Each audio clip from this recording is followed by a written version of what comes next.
Mesdames et messieurs, bonsoir, merci de nous rejoindre pour ce nouveau numéro de Code 24, le magazine francophone de la rédaction de Futur TV en partenariat avec France 24. Code 24, votre code d'accès à la planète info. Passons tout de suite au sommaire de cette édition. Brasilia questionne la modernité. Construite pour 500 000 habitants, eh bien la capitale brésilienne en accueille aujourd'hui 3 millions. Accès au logement, création d'emplois, bonnes conditions de vie, intégration sociale. Que sont devenues les valeurs et les visions égalitaires de ces bâtisseurs? Vous en saurez plus ce soir dans le Code 24. Au Cameroun, la région de l'extrême nord est régulièrement la cible d'attaques meurtrières de Boko Haram. Empêcher les djihadistes de venir frapper au Cameroun est une mission cruciale pour l'armée. Pendant 5 jours, une équipe de France 24 a partagé le quotidien de ces soldats engagés dans la traque des kamikazes. Les chrétiens du Pakistan font face à une très forte discrimination dans leur pays. Ces dernières années, plusieurs attaques violentes ont ciblé cette minorité qui représente environ 2% de la population du pays. Persécutés et discriminés depuis longtemps, ils sont considérés comme des citoyens de seconde classe. Au sud-est de la France, le cœur de la Provence bat dans les collines qui relient la mer aux montagnes des Alpes. Au bord de la Méditerranée, on cultive l'olivier et la vigne avec le même amour de la terre. Ce soir, dans Code 24, nous vous faisons découvrir les secrets de fabrication d'une huile d'olive au parfum unique. Les créateurs et bâtisseurs de Brasilia avaient rêvé dans les années 1950 d'une ville capable d'offrir une vie meilleure à sa population. Que reste-t-il aujourd'hui de ces idéaux? Brasilia questionne la modernité. Construite pour 500 000 habitants, la cité brésilienne en accueille aujourd'hui 3 millions. Et les projections envisagent 5,6 millions à l'horizon 2030.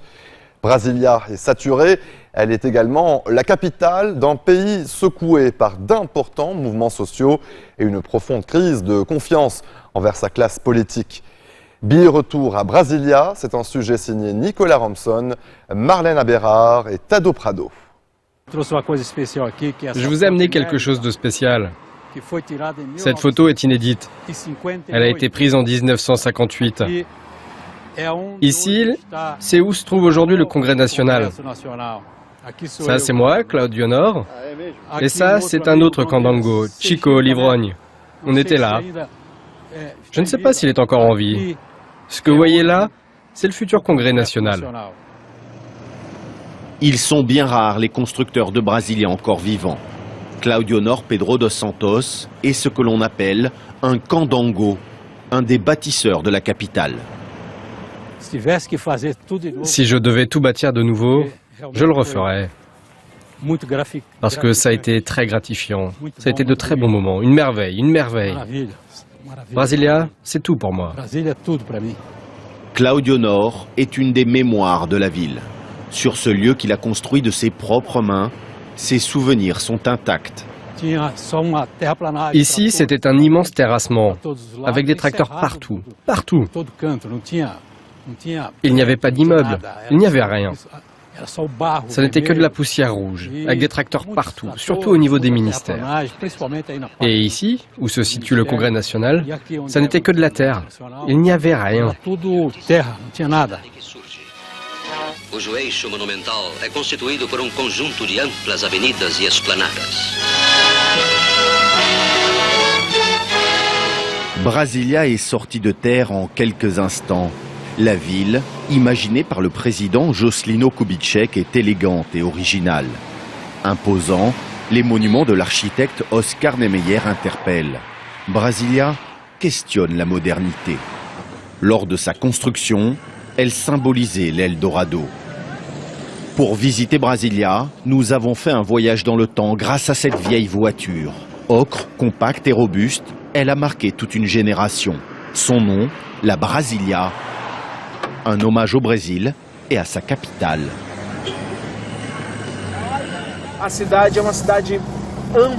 La ville est vaste, vous pouvez voir loin, voir l'horizon.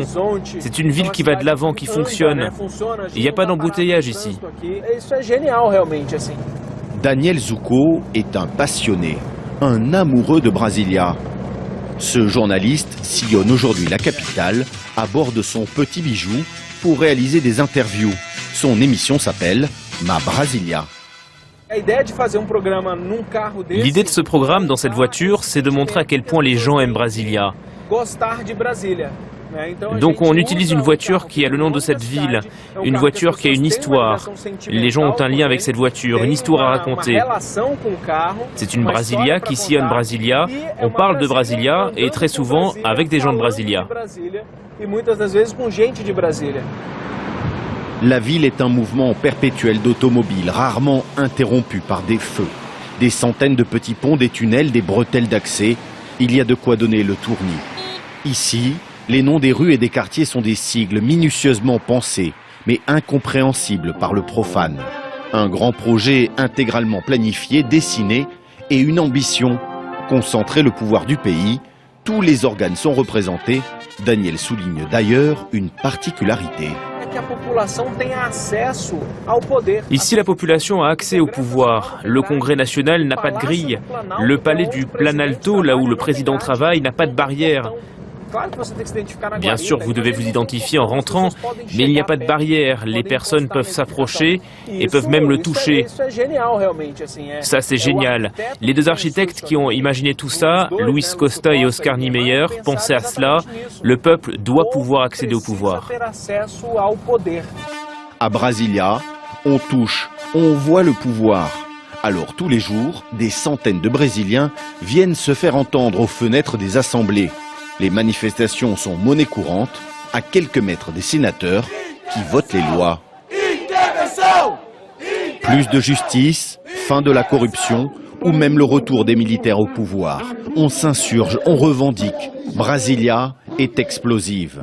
Les cris du peuple sont l'écho de la ville. Ce qui devait être sa force se retourne désormais contre elle.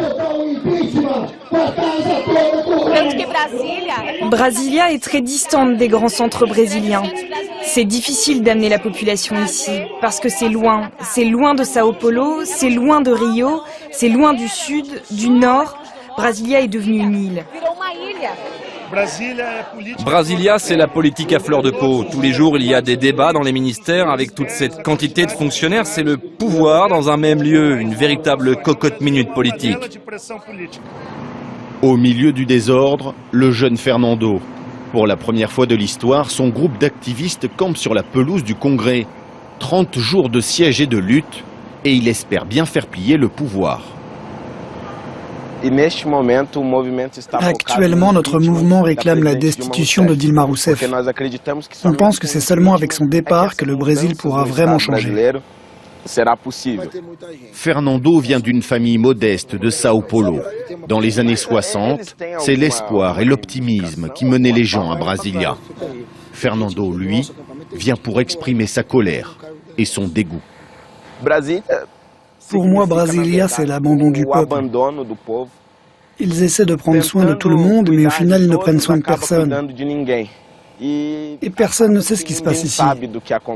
C'est une ville au milieu de nulle part. Et j'ai l'habitude de dire que c'est une ville au milieu du désert, oubliée de Dieu et du peuple. En réalité, le peuple brésilien ne s'intéresse pas à ce qui s'y passe, et quand il l'apprend, c'est la désillusion. Il est 5 heures du matin.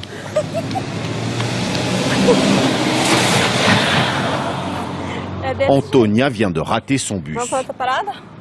Elle habite en périphérie, dans une ville dite satellite, loin du centre du pouvoir. Tu viens d'aussi loin? Mon Dieu, c'est dur. Et tu pars de chez toi à quelle heure en général? 5h05. Comme des centaines de milliers de travailleurs, Antonia se sent en marge de la société. Elle fait partie de cette classe au service des élites. On n'a déjà pas les mêmes privilèges que les gens qui habitent dans le centre. Là-bas, ils ont une assurance santé. En habitant si près, ils ne doivent pas subir ce que l'on vit. Avec 1h30, 2 heures de transport, notre vie est bien différente. On n'a même pas la moitié de ce qu'ils ont.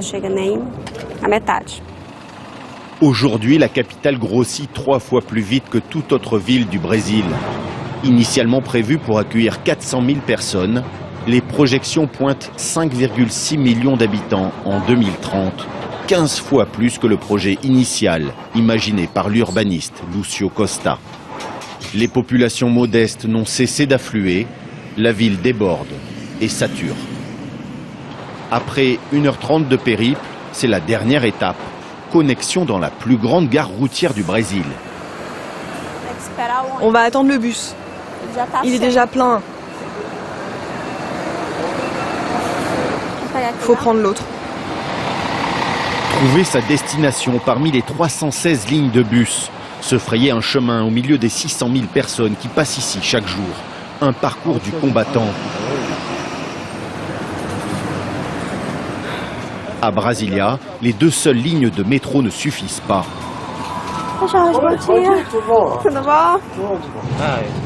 Dans cette ville, tout va se terminer en conflit. Va arriver le jour où tout le monde va se révolter. On en parle déjà sur les réseaux sociaux. C'est pas bientôt.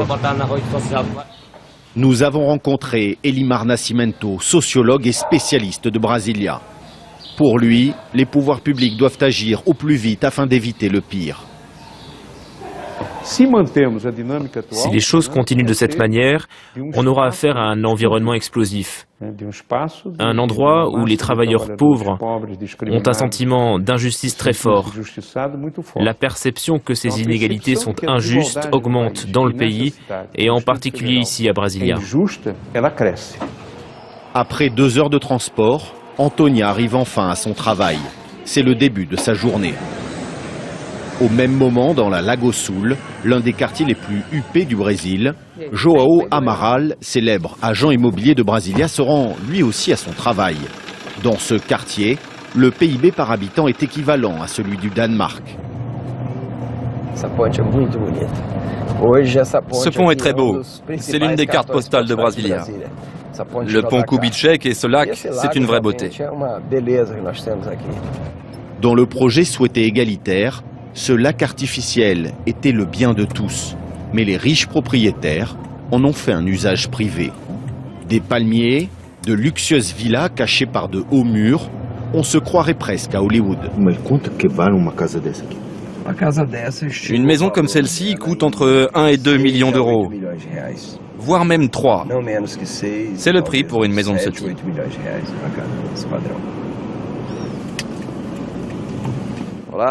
Malgré la crise économique foudroyante, le marché immobilier du luxe reste très dynamique ici. Cette maison, par exemple, elle doit être louée à un ambassadeur. Loyer, 6 000 € par mois. Tout en étant dans le sauna, vous avez un système qui permet d'accéder directement à la piscine. L'accès est là, et vous rentrez directement dans la piscine. À Lago Sul, les habitants ont des revenus 19 fois plus élevés que ceux du quartier le plus pauvre de Brasilia. Les piscines et les jardins privés rappellent que la capitale d'aujourd'hui est bien éloignée de la ville égalitaire imaginée il y a 55 ans. Car à 10 km du centre, voilà l'autre visage de la ville. La toute récente favela de Santa Luzia. Un immense champ de baraquements fait de matériaux récupérés et de tôles. Dans ces déchets s'installent chaque jour des dizaines de nouvelles familles. Ici, l'État est incapable de contrôler le flux migratoire incessant. Pour ces Brésiliens, le rêve de cette terre d'Eldorado est déjà bien loin. Mon gars, ici, c'est triste. Luciano vit dans ce taudis avec ses 4 enfants. Brasilia, c'est devenu un chaos que personne ne soupçonne. Il y a beaucoup d'argent, mais pour les pauvres, il n'y a rien. Beaucoup de personnes qui viennent du nord-est repartent une main devant, une main derrière, car ils n'ont rien. Là-bas, c'est plus facile de vivre. Ici, c'est de pire en pire chaque jour. Les habitants de Santa Luzia survivent notamment grâce à l'association Vivre. Ce matin, Irène et Daniel vont rendre visite aux parents qui ne savent plus comment s'occuper de leurs enfants. Une situation qui révolte cet assistant social. On fait face à un total abandon de cette communauté. Ils laissent les gens se débrouiller tout seuls. Tout cela parce qu'il n'y a pas de politique de logement adaptée. Mais les gens doivent trouver un toit. Ils doivent faire face, de quelque manière que ce soit. Face à des pouvoirs publics inexistants, l'espoir repose aussi sur des initiatives privées. Bonjour, madame la directrice, comment allez-vous? Joao, l'agent immobilier, connaît bien Maria de l'association Vivre.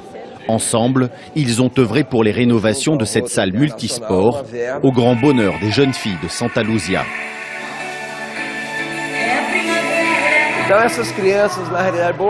La plupart de ces enfants ont été sauvés de cet environnement. Et aujourd'hui, ils passent la journée ici, ils font leurs devoirs ou des activités culturelles. Et comme ça, on apporte un soutien supplémentaire à cette communauté. Le rêve que Jocelino Kubitschek salue de la main n'a pas su grandir. Pour beaucoup, sa capitale n'est plus qu'une utopie fissurée. Mais Daniel, l'amoureux de Brasilia, et Claudio Nor, le bâtisseur, s'accrochent encore à cet idéal de cité magique. Eu peço, como candango, como criador dessa cidade, trabalhador dessa cidade desde o início, é que o nosso povo seja mais solidário, seja mais amigo, que Brasília seja diferente, que Brasília continue sendo como era antigamente. O senhor ainda ama a cidade? Essa cidade eu amo de coração. Eu amo de coração. Isso aqui para mim é a minha vida. Brasília para mim é a minha vida. E é a minha vida. Seu Claudio Nor, muitíssimo obrigado pelo papo. E eu devo confessar que eu sou candango. A cidade não está pronta. Eu me considero um construtor da cidade porque a gente ainda está fazendo Brasília acontecer. E eu agradeço de verdade a coragem. Obrigado, filho. Obrigado, filho. De o senhor ter vindo fazer a minha cidade. Obrigado, filho. Hoje eu ganhei o dia. Que cachent les larmes de Daniel? De l'espoir ou des craintes? Lui veut y croire et Brasilia continue à faire rêver.